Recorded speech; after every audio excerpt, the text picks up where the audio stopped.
Hey enablers, welcome to this episode of Sales Enablement Straight Talk. I'm Mike Kunkel.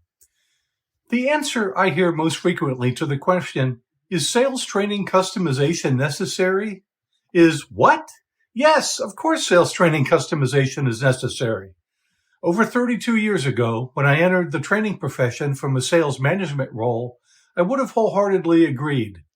Today, I don't. Allow me to tell you two stories to illustrate why. In 1989, I single-handedly outsold an entire branch office and was promoted to manager. In 1990, we increased sales 600% year over year, and I was asked if I could train other people to do what we did.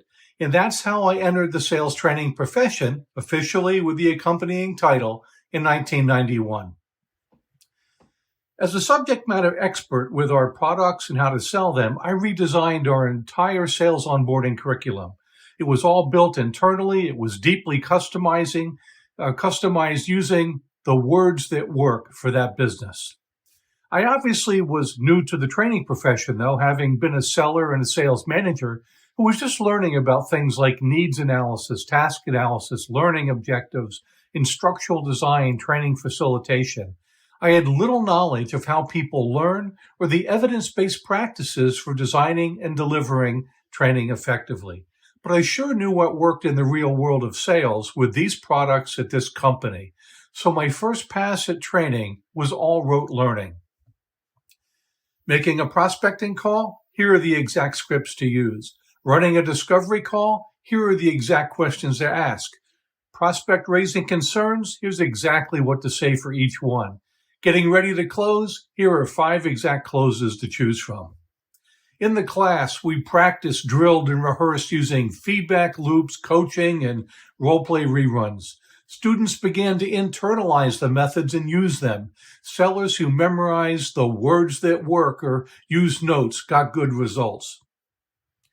But over time, an interesting thing happened. While the new employees got off to a great start in general, they stumbled and struggled when prospects and customers didn't follow their script or respond as expected.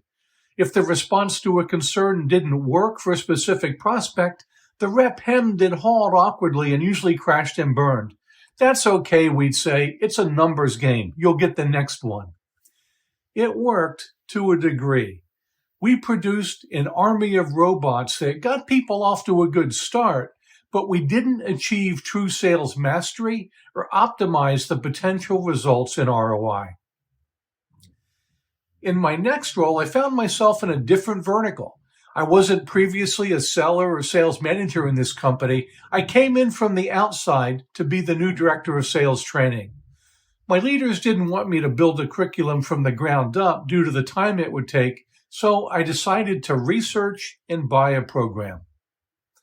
After some extensive research, I chose a course that was a good fit for the type of B2B complex sales we did.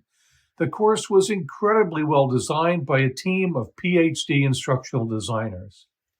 It combined pre-work and then classroom training that incorporated reading, discussing, watching videos to learn concepts and skills, seeing examples, Q&A, watching videos to develop judgment on how well the skills were used by the 3 different salespeople, single skill practices, exercises, a game, feedback loops, and combined skill role plays.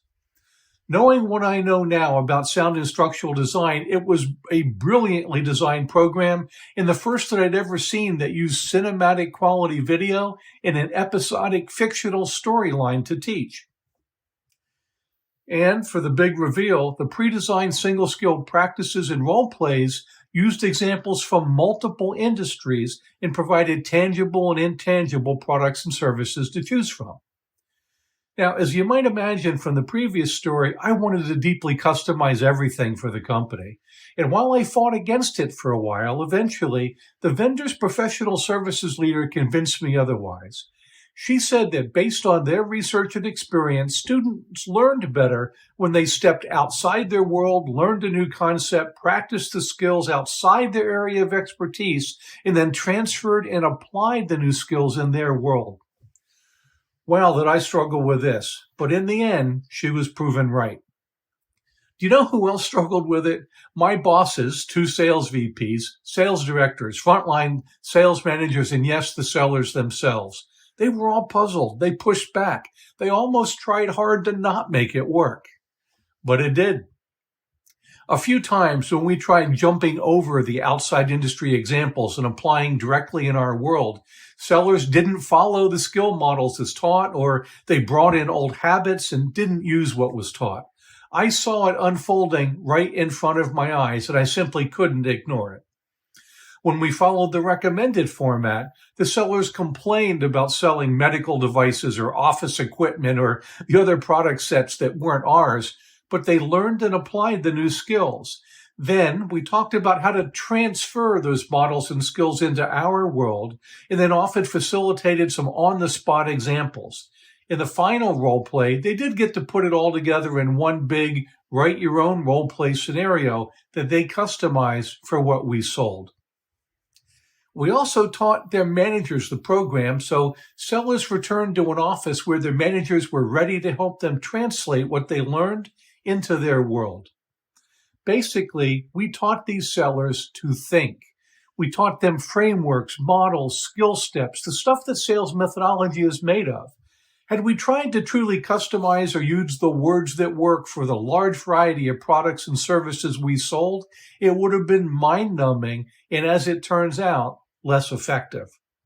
This was a pivotal learning experience for me relatively early in my sales training career.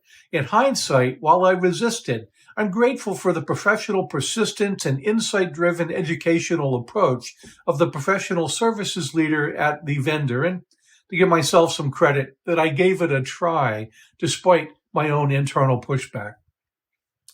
There's another element of sales training that bears mentioning here. The way you train your products and solutions makes a difference too.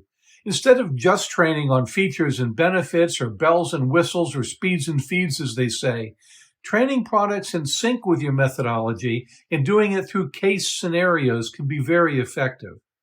This is beyond the scope of this video, but you can read more about it in the link I provided in the newsletter if you'd like to explore scenario-based solution training. This type of training and buyer acumen should be highly customized, but that's something different. Here are some things I learned from this early experience that have been reinforced over many subsequent years with other examples and stories. Select the right methodology for the business.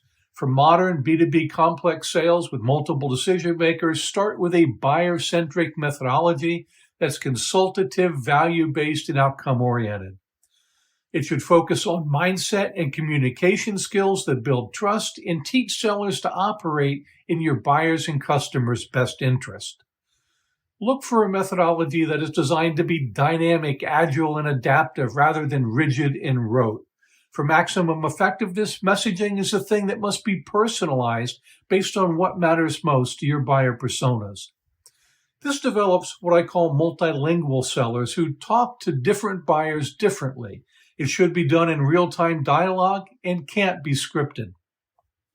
Have frontline sales managers and sellers complete the last-mile customization on the front lines.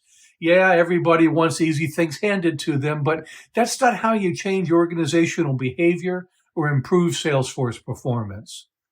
The act of thinking and making dot connections between skills, frameworks, and models and how to apply them in their world is what moves learners through the stages of unconscious incompetence to conscious incompetence to conscious competence to unconscious competence. This can't just be handed to someone and wishing won't make it so. The best approach is to teach frameworks and models, not scripts, in how to think instead of what to say. These takeaways encourage critical thinking rather than parroting, and best practices can be captured over time and shared internally. If your sellers can't do the above, they can't be multilingual and adapt for different buyers and multiple solutions. I know this is a longer video than usual, but allow me to add some closing thoughts on what we've done recently with my sales training course, Modern Sales Foundations. Instead of developing a sales training program that was designed to be customized for a client company, we purposefully did the exact opposite when we created Modern Sales Foundations. We provide foundational mindsets, concepts, frameworks, models, skills, and steps. We teach sales managers first and have them lead reinforcement sessions with Q&A, discussions, exercises, worksheets, and practice sessions. And we dole it out 1 week at a time to take advantage of the DRIP method, spaced repetition, and retrieval learning to encourage learning, retention, skill development, application, and transfer. We did want to provide examples and tell an episodic story, so we created a fictional company, Airco Solutions, for that purpose. Learners step outside their world into Airco, learn the concepts, and bring them back into their world. On paper, when you step back and look at the whole implementation, it looks like a marathon. In practice, though, once you get started, it feels like a short walk once a week. In the weekly interactions between managers and sellers, with engaged practice and discussion, is what connects the dots to their real world better than we ever could. This is how people really learn. And it's how you get adoption and mastery, leading to behavior change, which leads to better results. I wish more CEOs, sales leaders, sales and RevOps leaders, and enablers were tuned into this. This is the thinking that allows sellers and sales forces to move beyond rote messaging and develop judgment to be truly adaptive. It reminds me of the old parable about the difference between give a man a fish, he eats for a day, and teach a man to fish, he eats for a lifetime. And eventually, you can get to help a man think about fishing, and he can teach others. And that's how you move the needle on the metrics that matter most, not with customization. I hope this helps, enablers. Stay the course and make an impact with enablement.